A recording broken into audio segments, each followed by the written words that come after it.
Hey guys, in this tutorial I'm going to show you how to build a jQuery Lightbox. Um, this is my version of the Lightbox. We're going to use the jQuery library to do it.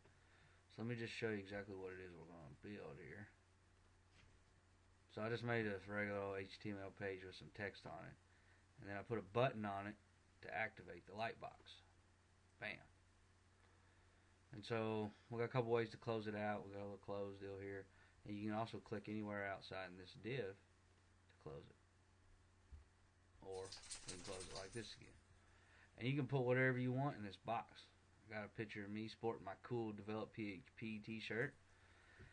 I'm going to show you how to do the HTML and the CSS, but we're not going to focus on that. I want to focus on the jQuery, the JavaScript. So let's get started. Let's minimize this and get into Dreamweaver here. So here's my page again. We'll go into code view here. Alright, so the first thing we need to do is get the jQuery library. And so I don't have the file here locally on machine. I'm just calling it up from Google. So here's, we put it in a script tag. Script tag. And then we're also going to need an external JavaScript file where we're going to put our jQuery to control the overlay and the promo box. And so then you just do a script tag again, whatever the file name and the path is to your JavaScript. I call mine overlay.js, but you can call yours whatever you want, it doesn't matter. So this HTML here is just that text on the page and a button. You can put this anywhere you want on any page you're going to do it on. It doesn't matter.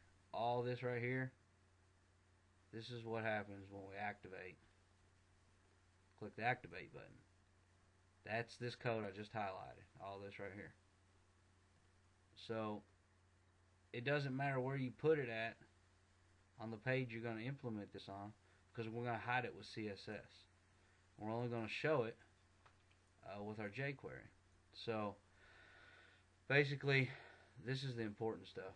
We need a div that's going to be the box that we're going to put the message into the user. Like on mine, it's the one with the picture and the one that says the title box and all that. So that's this div right here. Then we're going to need this div right here, which is going to be the overlay. We're going to set the opacity down on it. So, this can go anywhere you want. Whatever page you're using to do this on, you just put it right before the closing body tag, or you can put it before everything. It doesn't matter, because you're not going to see it anyway. We're going to hide it with CSS. So let's go into the CSS. This is nothing. This is just a button. So here's that page overlay div I was telling you about. We're going to set the display to none, a fixed position. The height and width's 100 and 100. I set the Z index, your background color. I'm not really here to explain CSS. That's not what it's about, except for the key stuff like display is none. You can style it however you want. The Z index I put to 1,000, so it's above everything else on the page that you're putting it on. So if you have other things with Z index 1,000, this needs to be higher than that. And then here's the promo. What I call the promo. This is where the message is going to be, or whatever it is you're wanting to show to the user. It's going to have a display of none. Its position is going to be relative, and we're going to center it on the screen with the jQuery. So then this Z index needs to be higher than this Z index. So on mine, because I don't have anything else on the page, I set this one to 1,000 and this one to 2,000, so that it's sitting on top of the overlay. And then the rest of the CSS is just styling stuff for my header and for the anchor tag and the paragraph. So none of this stuff really means anything. You style yours however you want. So again, we need, this is the Google hosted jQuery library, the 1.4.2. So you can just go into, put your one script tag in the head of your document to this URL, and you'll have it. You know, there's no sense in loading it and putting it on your web server. And I mean, your user can cache this from Google instead of you having to serve it up. Alright, so let's look at the JavaScript. It's pretty simple. It's 73 lines of code, but we got a lot of white space, so it's not that big a deal. Alright, so the first thing we're going to do is we're going to set a flag, so we can tell whether or not the lightbox or overlay, whatever you want to call it, is currently showing. So 0 is going to be false and 1 is going to be true. So we say variable, and I called mine state of. You can call yours whatever, it don't matter, so you know what it is. And we're going to set it to 0 so that it's false. We're going to say it's not showing. Then we're going to create a function, and I called mine start overlay. In that function, we're going to have an if statement, and we're going to say if this variable, the state of, which is if the page overlay or the lightbox is equal to 0, which means if it is not showing, then we're going to show the page overlay div. We're going to change the CSS properties. We're going to give it an opacity of 0.085.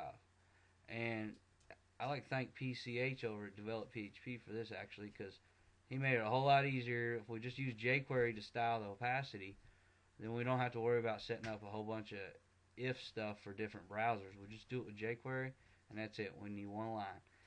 So we're going to call this div up. We're going to say we're going to show this div with an opacity of 0.85%. We're going to show this div, and we're going to tell jQuery with the native jQuery function to fade it in slow. The same with the promo div, where your message is. Let's see, where are we at here? The message. This one right here, with my picture and whatever else you want to put in there. So that's the promo div. That's what I'm calling the promo div. Let's go back into Dreamweaver. Alright. So we're going to show these two divs. We're going to fade them in slow. And we're going to set the opacity of the overlay div to 0.85. Then we're going to set our variable equal to 1 because now it's showing it's true. Alright, so then we're going to have this function is going to close the overlay. And I called it function exit overlay. Same deal as before. I was going to say if our variable state of is equal to 1, which means if it's true, if it's showing, then let's fade out the page overlay div and let's fade out the promo div. And these are native jQuery functions. We don't have to do any extra JavaScript, nothing. We just call this function and we can put a value in here, fast, slow. I think you can even put in milliseconds if you want. Not sure. I think you can do that though. Anyway, and then we're going to set our variable back to 0. Alright guys, we're going a little bit long, so I'm going to split this video into 2 parts. So we're going to end part 1 right here, and we'll pick up right where we left off in part 2.